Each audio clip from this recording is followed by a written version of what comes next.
2-on-1 with Zellweger. The trailer, Seneca makes the pass. Zellweger stuffs it home to win the game. The Anaheim Ducks are on fire, being arguably the biggest surprise story in the NHL through the first month of the season. But what's driving their success? Some people, myself included, not to brag, predicted the Ducks would take a step forward this season out of the basement and end up being in the playoff bubble, and potentially even a wildcard spot. This prediction wasn't insanely bold to make, seeing the makeup of young stars on the roster that started to come into their own last season, and the potential of a new coach bump. Now, while Joel Quenneville has some past controversies off the ice that must be acknowledged when speaking of him, on the ice he's turned this Anaheim team into a true offensive unit, leaning on his young talent to really take big roles and flourish into stars. Last year, we saw some signs of growth with this team, particularly from Jackson Lacombe and Mason McTavish, with Leo Carlsson and Cutter Gauthier showing flashes as well.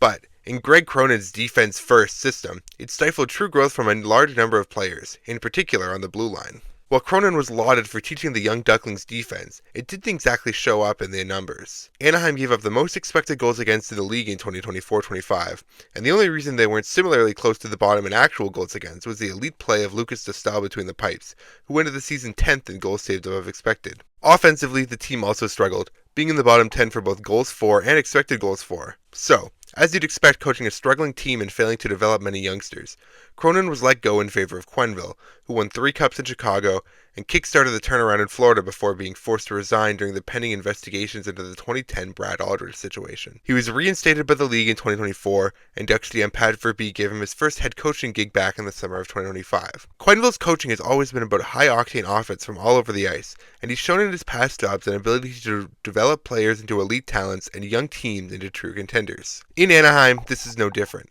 The Ducks this season are one of the best offensive teams in the NHL, being in the top 6 in both goals and expected goals for. While the defensive side of the game is still a work in progress, Dostal has continued to be excellent and masking over some of the cracks in that side of the game for his team. The 2 players that have benefited most from the coaching change are Cutter Gauthier and Olen Zellweger. Gauthier is tied with Nathan MacKinnon for the league lead in shots on goal, and has 12 goals to show for it, already over halfway to his rookie total of 20.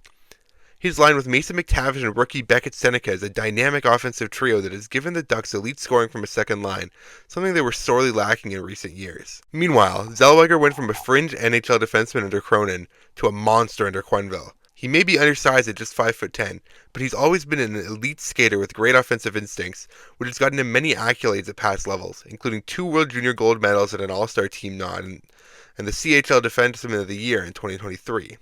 Now, he's finally been able to showcase these skills in the NHL, and his pair with Jacob Trouba has controlled nearly 70% of the goals and 55% of the expected goals, being one of the best pairs in the league to start the year. And it's crazy I've gotten this far in the video with barely mentioning Leo Carlsson's name, the team's top scorer and tied for 4th in the league in points. I made a video last week on Bedard and Celebrini's success, and I almost feel guilty not talking about Carlsson in that video, because he's been just as good as those 2 in the scoreboard, but even better in the underlying numbers, not posting a high PDO or struggling defensively much at all. Like Zellweger, Carlsson has been paired with a former Ranger, as Chris Kreider's acquisition has given him and Troy Terry a perfect third line mate with the experience and net front skill as the F1 that complements the on-puck talent the other 2 possess perfectly. Carlsson has probably been one of the 10 to 15 best players in the NHL this season, full stop, breaking out as a true 1C and making a real case to be the centerpiece of Sweden's offense at the Olympics in February. He's really that good. Some other standouts I want to mention quickly are Ian Moore, a rookie blue liner who's played 13 games since being called up from San Diego, but has really flourished on the bottom pair with Radko Gudas,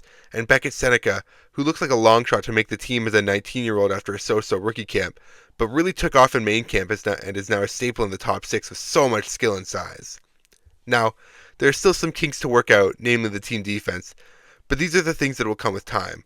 Some players like Frank Vatrano are really struggling, but the return of Mikael Granlund could help him get back on track and make the forward core deeper than it already is. Overall, the Ducks are right there with the best in the Pacific, and their young stars are making waves in all the ways you could hope. There may be some speed bumps as there are for any young team, but the talent in this group should be enough to keep them as a playoff team for the rest of the way. I'm excited to keep an eye on these Ducklings learning to fly this season.